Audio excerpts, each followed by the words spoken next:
All right, so welcome to this week's Breathe and Bead on Zoom.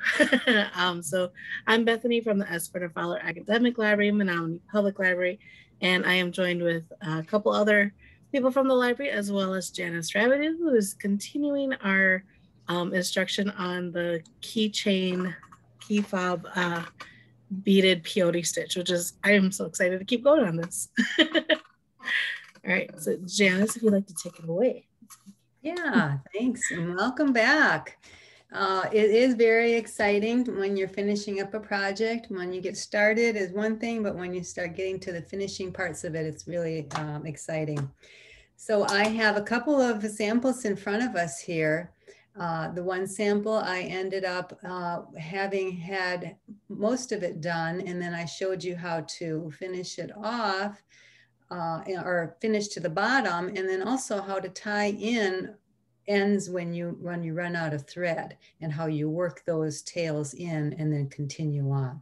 So that was this piece, and I started another piece because I wanted to show you how I finish it, as far as knotting the top and getting rid of the top tail, and then finishing the bottom and starting the fringe. I don't have a sample of the fringe, but I do, I guess I originally was planning on just having us, finish here and end it with a straight across edge. But I thought, well, it would be nice to show them how I would do a little fringe on the bottom. And it's not really a fringe, it's more of like an edging or a little loop that you put down on here. It just adds to the design. So let's see, let me get my wits together here. This is the one where I was going to have the finished bottom, and I was going to finish it off, but I didn't get to that part. So I'm gonna put that one aside, and I'm gonna go back to my original one and show you how I have the whole thing done and ended it. And this might be where you're at right now too, because we started with learning how to begin the piece, and we ended up going through and then how to add on thread and then finishing it. So now we're right at the end where I went through my final bead, and I'll show you how we're going to knot this off and hide the tail. I'll show you how we're going to finish the top part, because remember, that's where we started. We poked from the inside out. So this is our tail, and we need to know what to do with that. And then I will go ahead, and I think I'll continue to use this final piece and show you how to do the little loop-de-loops. Okay, yeah. I think that's why I wanted to use the other one. The other one had longer thread on it, but I think I can still use the longer thread here. I wanted to make sure I had long enough thread to get the loop-de-loops on the bottom without running out. I think I'll be okay. So I'll leave using this one.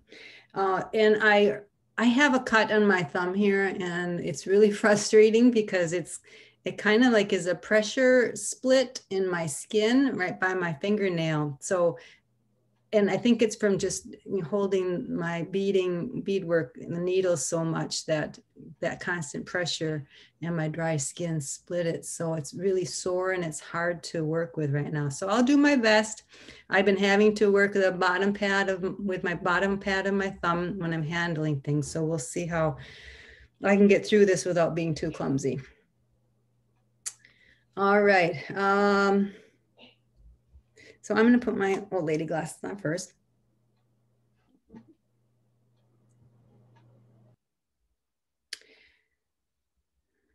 I did want to talk a little bit before we even started, but I think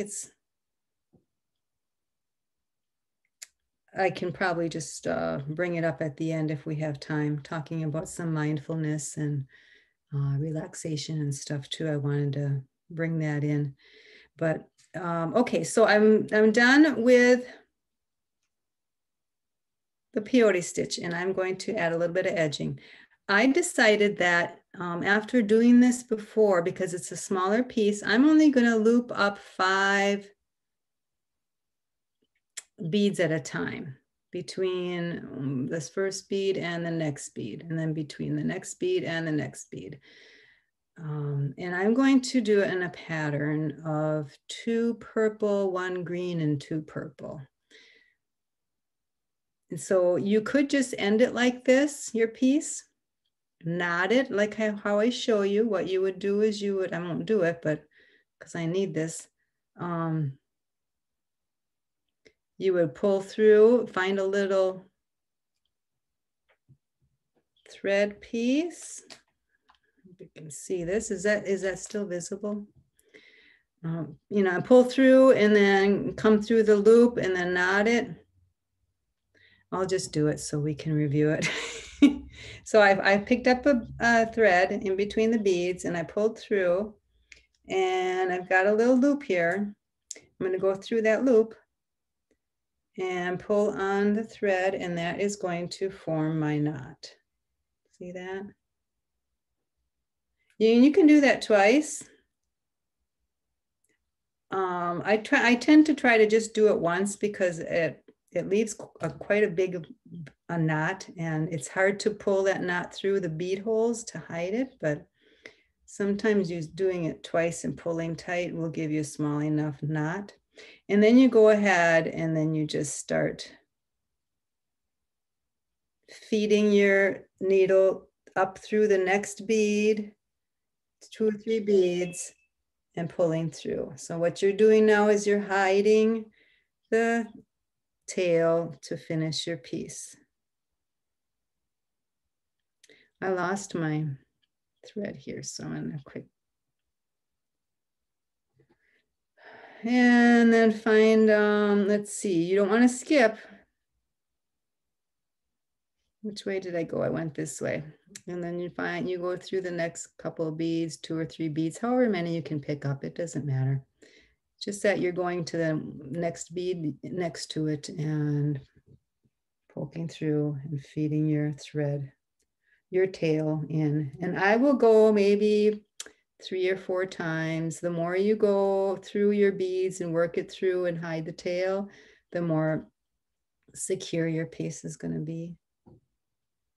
So I'm just gonna, and I have to keep going diagonally like this, because if I try to choose a different bead next door, like over, you're gonna see a big white string in between the beads there. So you got to stay as close to the next, you got to stay in, go through the next bead to stay close in order to hide your tail sufficiently, because you don't want to see all those white threads. All right, so I went through about 4 times, and I'm going to pull as tight as I can, because pulling tight and then cutting is going to make your thread kind of bounce back into the beadwork where you want it to go. So I'm pulling and cutting, and then that hides your tail. Cool. Okay, so then on the top part, we have our original tail from where we had started. And we need to get rid of it. We don't want to cut right next to the knot. There's the knot right there. You can actually see it when you pull. There's you right there. If you want to cut it and then try to, like push the tail in, you can try that. But for me, it's just a little bit too cumbersome to do. So what I like to do is leave the tail long, and then when I can even do this right away if I want, but get rid of the tail so it's not in your way while you're working, or I just choose to do it at the end. I don't know why. If you want to talk, then you push unmute it. You don't need to talk. Does someone have a question? Oh, is that Mary? Hi. Hi, welcome guys. Okay, so here's my tail, and I'll show you how I'm going to go. I'm going to bring it up closer. So they can't hear us, but we can hear them. Yep, I can hear you, Mary. You That was Dolly. Yeah, I'll wait till you mute. I thought I had it muted. But yeah, you did, but then you pushed unmute. Okay. There you go. Okay. So what I want to do is I want to work my way over to the other side and secure these beads onto the leather, because right now they're only secured at this point where we began. So what I like to do is work back, just pick up another part of the leather just by pushing your needle in between the leather and the, what is it called? The tube thing. Someone help me out here. You just push it through the thread till you get through. I think between the dowel. The dowel, that's it. Between the leather and the dowel, right? And you're coming back out into the beads like so. Anywhere you can find as closest to that first row. You don't want to poke all the way down like over where the purple ones are. You need to stay right up in that first row, because that's where otherwise you're going to lose a lot of thread as you're doing this, and you need all the thread you can get because your tail is short, right? Now I'm pulling really tight, and what that's going to do is that's going to hide that knot in, and it's also hiding that thread piece that went from here to there. Here it's going right inside there. Now I'm going to go through a couple of beads in that first row and pull through, and then I'm going to turn it here, and then I'm going to poke back into the leather, between the leather and the dowel again. See, there's my needle coming through between the leather and the dowel. I'm almost over to where I want to be now. There's one fastening part. And then I want to come back through the leather again to the outside by the beads. And we're at the opposite side where we secured it. I'm coming through in between that first row of beads. Pulling. Now we have another tail. Gosh, you know what I think I want to do? I want to go through the thread, through the leather, come back between the leather and the dowel, anywhere in, I'm hitting the dowel, so I'm trying to come in between it. There it is. See that? Now I'm going to come through, pull as tight as I can, and then I'm going to cut it off. And that's going to also hide itself inside. As I pull and cut, it's going to work its way back into the work. So it's in there. And there you have it. That's how you finish off your piece. There are no tails, no threads. It's working your tails into your work. It's securing the top where you started, securing the top over to the other side. So now you won't have your work sagging down on one side because it's not secure. Okay. All right, so that is how you finish your piece. And now I'm going to show you how to add a little bit of fringe on the bottom if you want to finish it a little bit more to make it a little more fancy. So I am using the other piece. I have, this one does not have a hidden tail on top yet because I didn't get to that part, but I am at the point where I did all the peyote stitch, worked my way all the way down to the fringe. And one thing I did notice is that my beading, I remember I did 22 beads around to start on this one. I thought, oh, that's kind of too loose, and maybe I should try 20 beads. Maybe that'll tighten it up and it'll really pull tight and secure around that cylinder. Really nice, right? Because this to me felt like it was moving too much and stuff. it ended up turning out okay, because this one I did 20 beads around and it was too tight. So if you notice on this one, my beadwork lines up nicely like little soldiers. Some of them are kind of zigzaggy because of the shapes of the beads, but you can see the lines going straight up and down. They're lining up nicely. This one is pulling back and forth, back and forth. You can, it's really kind of messy looking. That's what happens when you use too few beads and you got too, you're trying to pull too tightly and it's not filling up the spaces really well. It's not locking in like a little brick and mortar type of pattern. So you'll see a lot of swerving and zigzagging. And I mean, it's peyote stitch, but it doesn't look like it. It looks like a mess to me. So, word to the wise, if you want a nice up and down straight pattern, use enough beads around it. Don't try to skimp it just to make it tighter. If 22 beads felt too saggy for you, it's not. It worked out just fine for this cylinder. I don't know if you can see. I see a lot of thread. See that? Right in there between that green and that purple. I see that all over. And that's showing me that I didn't put enough beads around the circumference. So it doesn't sit very comfortably with me, but it is what it is. It's made, it's done. I'll just leave it.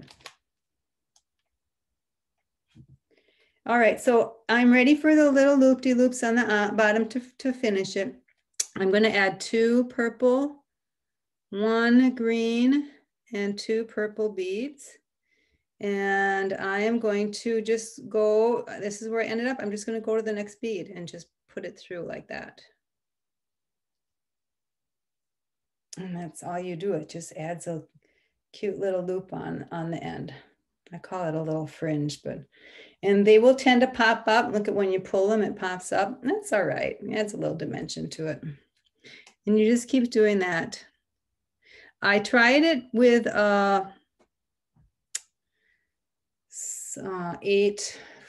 9 beads, like 4 purple, 1 green, 4 purple, because I thought, oh, it looked really cool if it would loop way down, but it wasn't doing much. I think because the space in between the beads is so small that adding that, oops, I forgot my purple beads, adding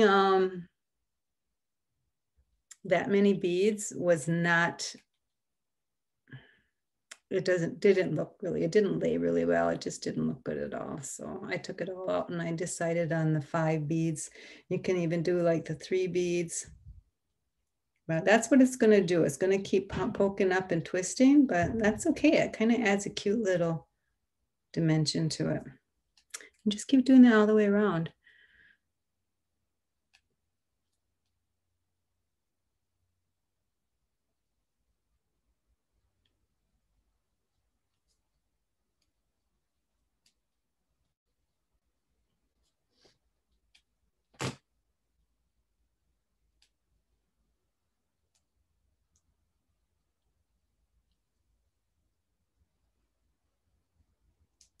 I'm not used to working this small. We decided on the mini keychains because, it's, having to make a lot of kits. We wanted to make sure we had enough supplies. And so I thought, well, we'll make them a little bit smaller than what I normally make them. And they're really cute. I mean, and they do the job. I'm just not used to working this small, and I've had to change it up a little bit as far as numbers of beads and things like that. And when you do your peyote stitch, you're going to have fun playing around with patterns. I just did my patterns as I went along. I didn't really plan anything out. I ended up thinking, ooh, this would be good to put some purple beads in there. So I went with a row of purple beads, and it's like, well, if I continue with purple beads, it's going to make a solid purple row instead of a dotted purple row. Like these whites are the dotted white rows. The purples, I decided to go continuous. So it's fun to Experiment with Here's your mine, Janice. as you go along. There it is. Nice. Let's see, did I forget a bead here? Yeah, I forgot my two purple beads. That's the hard part about trying to talk and work at the same time. I don't know about you, but that looks beautiful, Dolly. Very nice. Thank you. When I will get have Auntie put hers up yeah, there. when I get done demonstrating, oh, there it is. Beautiful colors. Wow. Yeah, lovely. I'm very proud of you. Yeah, the old girls did all right. Yeah, I felt kind of bad when we were together because I was, hoping to stop and let you guys catch up. And then I got all worried after we were done. It's like, oh, I hope they're going to be okay because they couldn't work with me. No, we made mistakes, but we made learned. up for it. Yeah. Yeah. In the bead count. Yeah. Mm-hmm. Yeah. But nothing's perfect when you bead. Creator. Right, exactly. Only creator's perfect. Right. You know? Okay, so I am on my last loop and I'll be going, I'm coming out of this one. I'll be going to this one. So when I do that, I have to finish my work by hiding my tail, making the knot and hiding the tail. So the same exact process. Pick up one of the threads in between those two beads that you ended up at. Pull through until you got a little loop. And this is where your fringes come in. There's the loop, and then go through the loop with your needle. Pull tight, and that's your knot. And you can do that twice if you want. And then just go ahead and hide the tail.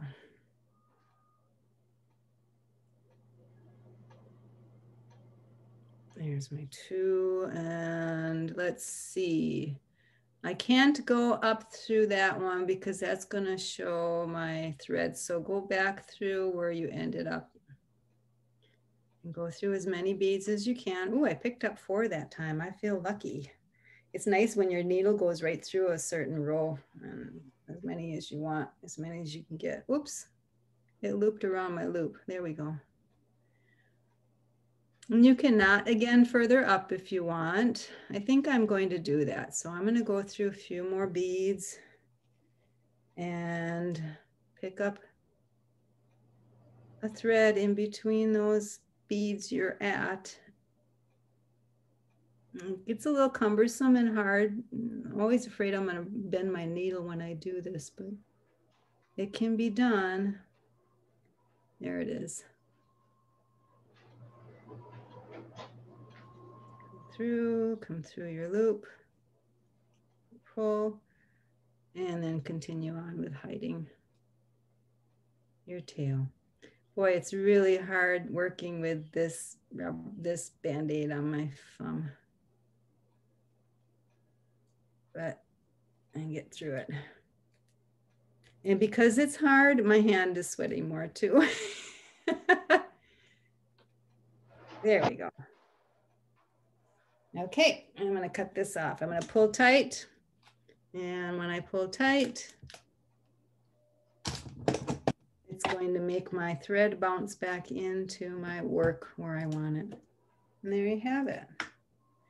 That's pretty cute. This looks like a little ruffly skirt, doesn't it? Like I said, you can keep it the clean look like this if you want. That's kind of nice looking actually.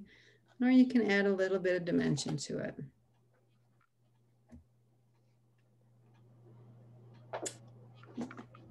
That's it. Do we have any questions?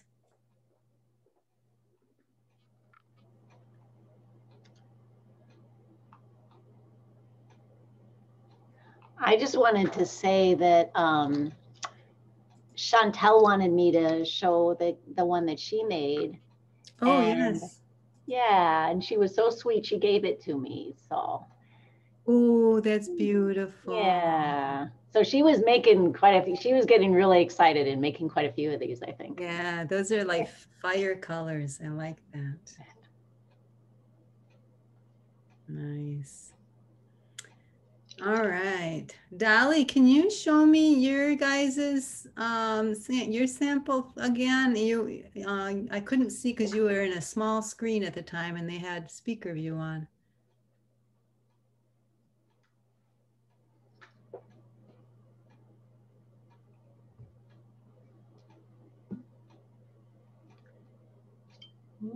Oh yeah, okay, yeah, there's yours. Oh, and you waited to do the fringe. Good for you.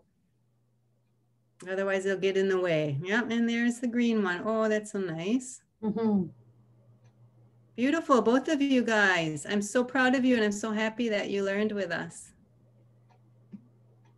And the more you do it, the quicker you can get, and the more you can make, and maybe you can start selling them, huh? Thank you. Okay. All right. So I know that Maria has had experience. The only way she does peyote is the odd number, like a spiral, right? Did you do that with your sample, or did you not get around to doing one yet? Oh, me? Yeah. Yeah, I did mine. Did I tried the even ones and I just couldn't, my mind didn't grasp it. Yeah, I imagine. So what is yours looking like? Would you like to share? Sure. I don't think I like the colors as much as I thought I was going to. Ooh, nice. But I like being able to do the pattern of some kind. Yeah, that's nice. That is that typical spiral, when you got that odd number, you don't end up to finish a row. You're constantly moving down it. So having that spiral look and that Z look on there is beautiful. Yeah, it's the only way my brain works now. Yeah, I imagine.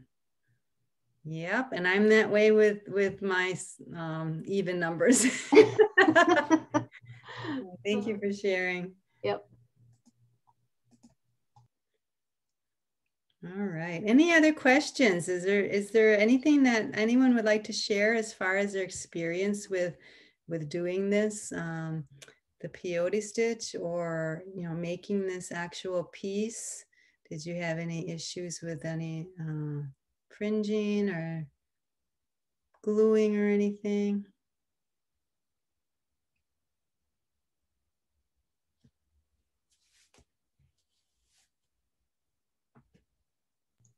So if you're gonna make, like if you decide you're gonna open your own sweatshop and mass produce these little guys, would you recommend like a bigger dowel at times, or do you like the skinny ones? I guess it's all preference. I prefer working bigger than this. Although, and then it's also the buyer's preference too. Some people like these smaller pieces because they fit in their purses better. Some people, like guys, like the bigger pieces because they like to hang them on their hip, and that little fringe kind of adds to their walk. But if you want to, crank them out, then the smaller ones are going to give you more, quicker, and you'll be able to get a bunch out of them at once.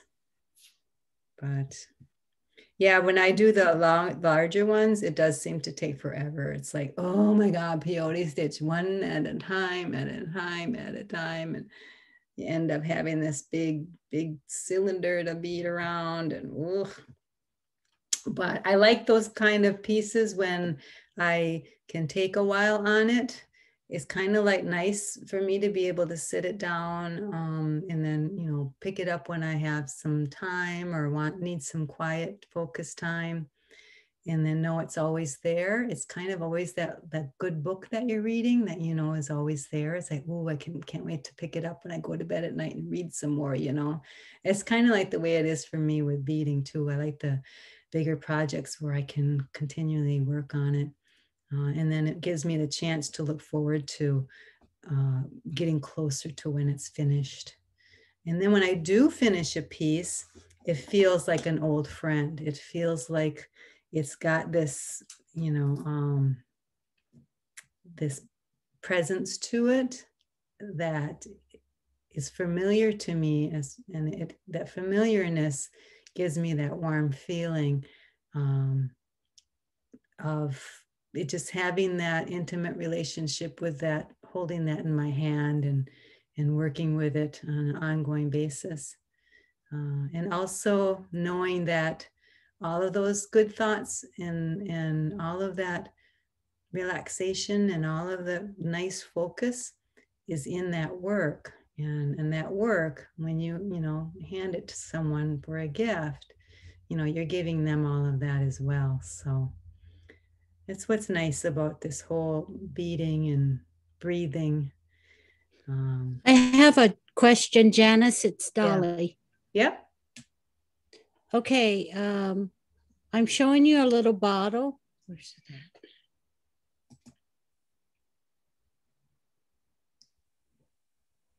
Are you there? Yep. It's hard to see it. The camera is a little bit to your left. The little jar you're trying to show us is off camera. We can't see it.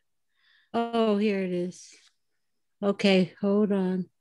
You're probably going to want to pull it back further too. I think you switched the camera. Is it video? Nope. Now we don't see you.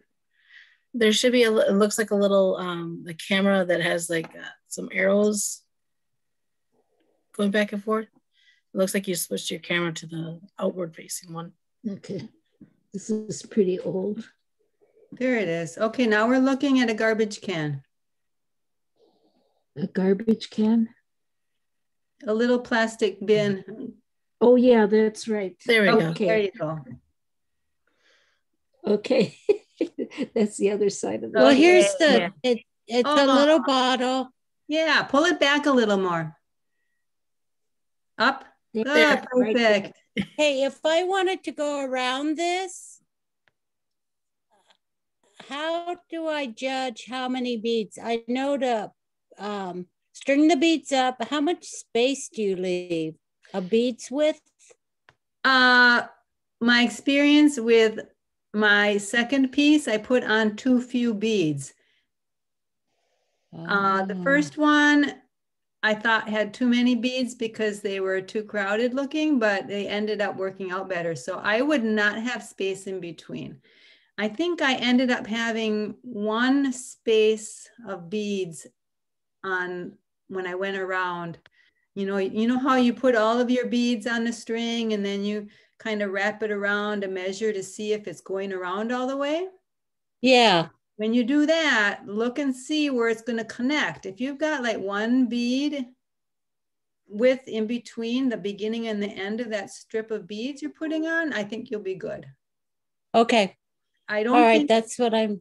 Yeah, I don't think putting them together, wrapping it around and then having them touch is going, I think there's going to be too many beads because then they start getting crowded and the whole piece starts getting really loose. So yeah, I would just have one bead width in between. Okay. All right. Because I think this is going to be my next thing is to bead around these for little tobacco, to put your tobacco in. Nice. If you want to carry it, Yeah. Okay. A lot of it, I used to do a lot of beading, so a lot of it's coming back. But I was just curious about, how much space you leave in between. Once you go around, string the beads up, put it around the object, and then if I leave a bead's width, that'll be enough. Right. Yep. Okay. Thank you. You're welcome. That's a cute idea. There's so many different things you can use to bead around. I like a true art person, a true art teacher, I like save everything thinking, ooh, I could do something with this later down the road. So I have this box downstairs of different cylindrical things, empty things that I save thinking, I could peyote stitch around this. And my latest object that I've been saving is I have these airborne tubes that these fizzy tablets come in. And they're probably about like that round. and they have this really neat cap that goes on top. And so I've been saving those because those would be so cool for like vitamin caps or something for someone to use to put in their purse. They have a beaded vitamin holder. So it's those kind of things that get me excited. So I'm really excited to see your finished bottle there, Dolly. You're a kindred spirit. You and I will work good together someday with trying to figure out what we can bead around. Yeah, I got this at the Dollar Tree, and there was like 4 or 5 of them, $1. Wow. You know, and then they had the longer ones too. Yeah. I'm gonna try both of them, see which one. Nice. Yeah. Cool. Okay. All right. Any other questions or concerns or experiences you wanted to share about these pieces that you made or are contemplating starting? I know some of us don't have the time to bead, but you know, having the pieces ready to go is always a good thing. Let's see. I thought I had another sample of one of my other. Okay, I want to show Maria this. Maria, look, I did another pop socket. Can you see it? Yes. I can see it. It's beautiful, Dolly. I love your colors. Yeah, for my son. Oh, and I your did it for centerpiece my is son. amazing. Yeah, that was, I guess it was supposed to be for earrings, but I was trying to come up with something masculine. And, you know, so this is what I came up using the beads that I bead at my pop socket with. There was enough of those. Oh, good. And you got me buying beads now. Oh my God. I think I don't have enough and I'm buying more. Oh, but that's okay. It's a good hobby. It is. Keeps you out of trouble. Yeah, that's great. Anyone have anything else they want to share with us? Any past projects or things you're working on right now, or any more keychains? I did finish mine. There you go. Oh, beautiful. So it's a great turquoise and banana cream were my colors. Nice. So a little fruity, beautiful. Yeah. I love the pattern, Bethany. Yeah, pattern's great. I love that repetitiveness. Did you do the 22 beads around? Yeah. Okay. Yep. Then I just used my personal beads, and I have a kit, so I used I have Toho, so they lined up really nicely. Oh. But yeah, so they got that nice brick look going. So yeah. And I'm trying to continue on my barrette still. This is what I was working on today. It's not even the outline's not done yet. But I ordered more colors, so I think I can work on the butterfly now. So I'm happy. Yeah. I'll join you in that, Bethany, because my little barrette holders just came in the mail this past weekend. So I'm excited about that. Awesome. Great. If you need any help or reminders on how to get that put together, let me know, or, you know, watch the videos, I guess, would be good too. So it seems like it's been a while since we worked on them, huh? Yeah. I try to take really careful notes when you first explain, but if I run into hazy memory, I will definitely be back in touch. Yeah. It's great. All right. So yeah, okay. I hope I explained everything well enough. I can, we got a few more minutes. I still have to finish this tail up here. I can quick go through that process again with you if you'd like. Okay, Janice, I will show you my favorite thing to make. Yes. It's these little tiny baby keychains. Oh. And then I don't know, somewhere along the line, I figured out how to make those little fringy things you're talking about. And then what I do is I'll add like strings of lava beads or the sparkly beads. And it comes like, I call it purse bling. You know, like you could hang it on your purse because of this little guy right here. It's like a clasp. Oh, okay. Yeah, I was going to ask you to move that out of the way so I could see what it was. All right. Nice. Oh, that's so cute. Turn it around. Does it have bead too? Oh, okay. So it's got the leather on the back. Gotcha. Yep. That's very nice. Yeah, it acts as a nice decoration too, doesn't it? It does, but they're fast, you know, and they kind of, it's something you can do quickly. Not that I need to do it quickly, but it's one of those things that if you want to do something and you don't know what to do, then it's like, hey, I'll make one of those. Right. We have a little window, right? Yep. The finish is really beautiful, Maria, on the backs. Oh yeah. Thank you. Yeah. Do you have, now your loop-de-loop, does that go all the way down from the bottom up and then down again? I didn't get a good look at it. Me? Yeah. The back? Yeah. Or, you know, your loop. Which loop? The fringe? How did you make the loop on top? Does it go from the bottom all the way up and then all the way down again? Yeah, I just it's just the leather. I cut it out with the thing on top, and then I just put it underneath and sew it on. So how far underneath does it go? It goes till about down here. Oh, okay. And then you sewed it closed at the top. And I sew it closed, and then I pull this part down, and then I'll make the edging go all the way around. Okay. So pull it down and show us the back. Like this? Yeah, and pull it down. This way? Yeah, there we go. Okay, so it does go right in between the leather and the bead piece. Okay. Nice. Yeah, I think I've seen some lanyards that are kind of made similarly like that, where there's a leather piece in there. And I often wondered how they tuck things in and you know, sew things up. And I always like to see all the little details. I've done like little mini keychains, and there was a time when I took the like the paracord and I sewed it together, and then I beaded around it so that I didn't have to worry about trying to get a chunk of leather on there to sew around that. There's less bulkiness at the end. Yeah, that's what I guess that's what was thinking of when I was talking about that. I've seen the leather, but yeah, doing it without the leather kind of makes sense too. Okay. Cool. All right, so I'm going to show you one more time how to attach or how to work your tail around to the other side so you can attach the other side. Here's my tail where I began. There's my knot in between the work, the bead and the dowel and the leather. So I'm going to come about halfway to the other side and poke between the leather. There you go. I got to focus this again, don't I?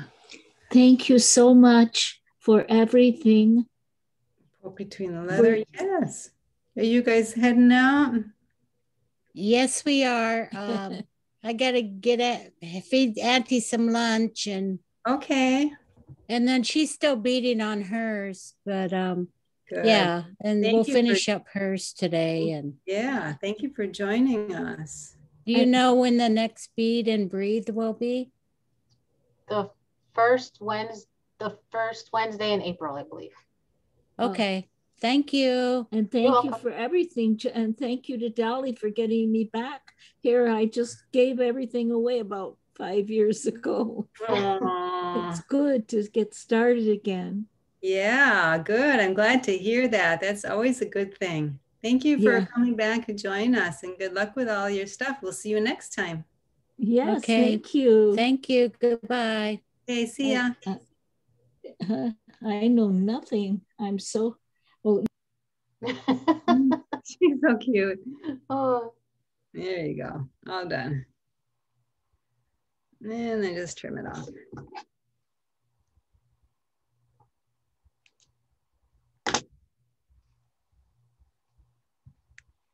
All right.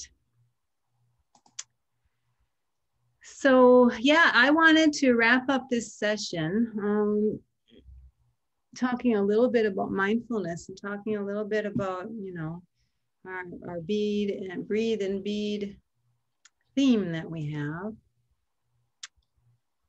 I have a little video I wanted to share with you guys talking a little bit about mindfulness. When we talk about mindfulness, we talk about being present and about, relaxing and focusing on being in the moment, being aware of your own self. And practicing mindfulness will end up getting you into that flow of energy that will help you sit down so you can bead, or will help you sit down so you can communicate with someone, just a number of things. But I wanted to show you a short little video, and it has children in it. I'm, with me being a art teacher, I have a tendency to always go and check out what children have to say. So let's see, where is it? All right, so I'm going to share, oops.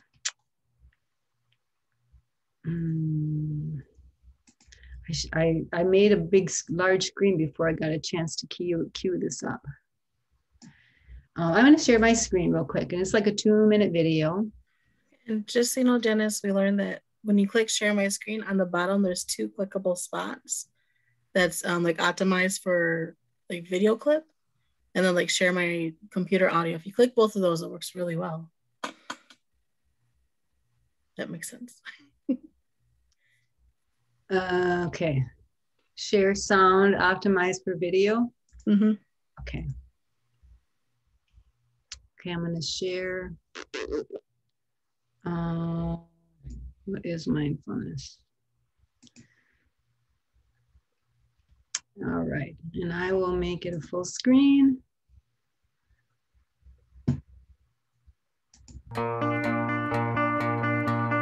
When I do a mindful activity, it feels very quiet and calming and centered, like I'm the only person in the room. Schools are places where there's a lot of noise, there's a lot of conflict, a lot of dysregulated nervous systems. When they come in the morning, we do mindful practice, and sometimes they come upset or tired, but they know that they can find calmness in their breathing. It helps them to focus. Sometimes, like when people bother me a lot, I'll be like a less calm student, like have a lot of anger. What if we just created a space where we could take a moment to really come back to what's most important? Mindfulness is like where you go to a quiet space and focus on your breath and what's around you. It's like for another way to cool down when you're mad. When I can't figure out the answer to a question on a test, I get really stressed sometimes, but then I stop and then I notice what I'm doing. That pause impacts our well-being, but it impacts how we react and respond. I say, okay, right now I'm feeling very angry. I need to calm down. And then I say, I can do this if I review it one time. Maybe I just need to count down from 10. To move towards these 21st century skills, there's so many foundational pieces that help those things happen. While we're breathing in and breathing out, if our mind starts to wander till lunch or thinking about other things, and as soon as we realize we're thinking, we can come right back. It's like we're getting our minds ready to just stay right where we are. My mind is like, it wandered off to like a place that's calm and peaceful. Oh, wow. How did that feel? It felt great. It's a way for us to approach supporting children's social emotional development.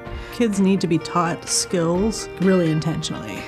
Mindfulness has helped me just kind of slow it down a little bit and just be really present for parents and for students, acknowledging teachers' needs. Teachers have a lot of stress. Mindfulness had helped my practice and become a better teacher, having the calmness that the kids need to solve their problems, to being able to learn better. By starting with the adults in the community, we're helping the whole community. It impacts our ability to listen and to relate to other people and have empathy, build resilience and confidence in kids, which is so powerful. When I do mindfulness, I feel calm and I have confidence. When I do mindfulness, I feel calm and steady. If everyone in the world practiced mindfulness, it would be more peaceful and they wouldn't be as afraid to express themselves and tell themselves to calm down. If everybody used it, there wouldn't be as much problems.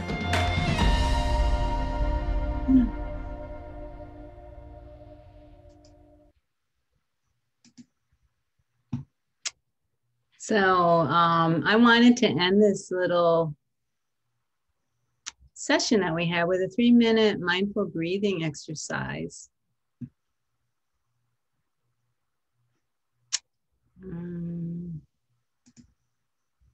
So if you just want to sit comfortably in your chair.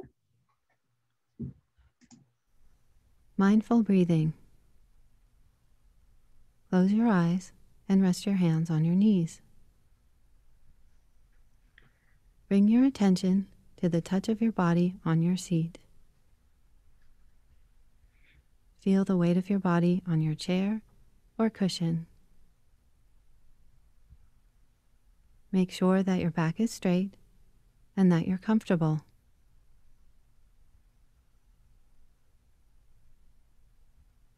Take a few deep breaths. While you're breathing deeply, relax your shoulders, your stomach muscles, the muscles in your face, your hands, and your legs. Let go of all the tightness in your body.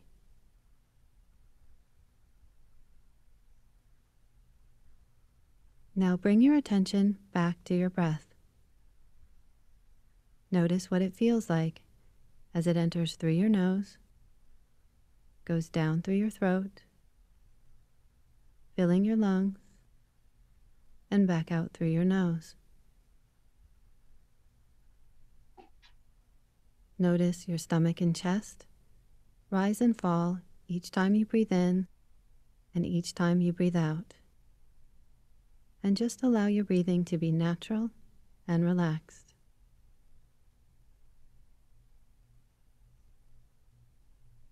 Now bring your attention to the feeling of your breath in your nose. Feel your breath as it comes in and goes out. Just focus on this sensation, paying attention to each time you breathe in and each time you breathe out. As you inhale, maybe your breath feels cool. And as you exhale, maybe it feels a little warmer.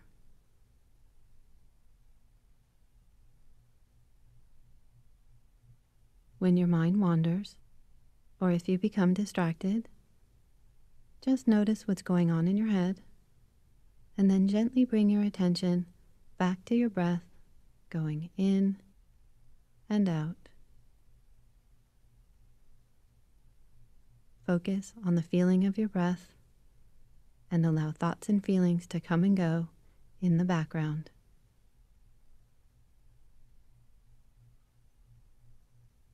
Now gently bring your attention back to the touch of your body on your seat and open your eyes.